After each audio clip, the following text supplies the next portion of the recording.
Hello, আসসালামু আলাইকুম দাদুরা, সবাই কি অবস্থা, কেমন আছো? তো দেখতেই পাচ্ছ আমার সাথে পুরো রুবেল ভাইয়ের মতন একটা গেটাপালা প্লেয়ার লেগে গেছে। তো দেখতেই পাচ্ছ আমি এখন একটা গান নেব, এখান থেকে একটা গান নিয়েছি দাদু, সামনে কার 9 আছে ওটা নেবো না, নেবো পিলাজমা। এখানে একটা এনিমি আমার টিমমেটের সাথে ফাইট করছে, আমি তাকে সুন্দরভাবে গোয়া মেরে দিই।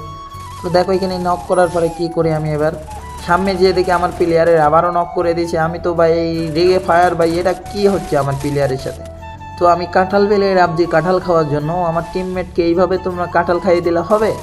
আমি আছি পুরো প্লেয়ার কাঁঠাল বেলের ভিতরে, তো কোনো প্যারা নাই, চিল। আমি যখন আইসি তো কোনো প্যারা নাই, আমি কাঁঠাল বেলের থেকে যখন হচ্ছে চলে যাই এখানে দেখি আমার টিমমেটকে এদিক তো দিক থেকে এই ড্যামেজ দেয়। তো আমি কী করলাম, হালকা ভিতরে যেয়ে আগে মেডি করে নিলাম ইন্দুরির মতো। ভাই বুঝতে হবে ভাই, আমি আছে পুরো প্লেয়ার, আমি কি তোমাদের মতন বট?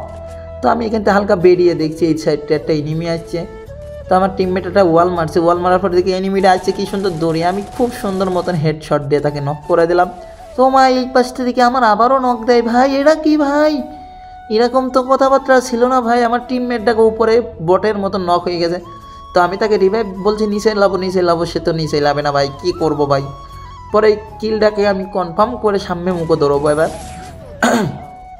এই দেখো আমি কিলটাকে যেহেতু কনফার্ম করে দিয়েছি সুন্দর মতন M10 দিয়ে ভাই, তো পরে আমি আর কি করব, লুটমুট করে নিয়েছি, দেখি আমার টিমমেট মরে গেছে। তো আমি সামনে মুখো যাতে যে দেখি ভাই এটা কি ভাই, রিভাইভ সেন্টারে কেউ বসে না।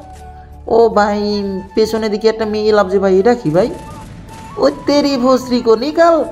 তো ভাই আমি সুন্দর মতন করে এই ভস্ত্রীকে নক করে দিছি, নক করে ক্লিয়ার করে দিছি ভাই। পরে যে আমি জোনেতে যখন বেরোই ভাই, ও ভাই এসআইডি কে মারামারি করে, উফ এখানে আমার টিমমেটকে আবারও নক করে দিয়েছে। তো আমি একটা এনিমিকে প্রচুর পরিমাণ ড্যামেজ দিচ্ছি, ও ভাই একটা নক করে দিচ্ছি, তো ভাই আর একটাও নক করে দিচ্ছে, এটা কি ভাই। তো আজকের ভিডিও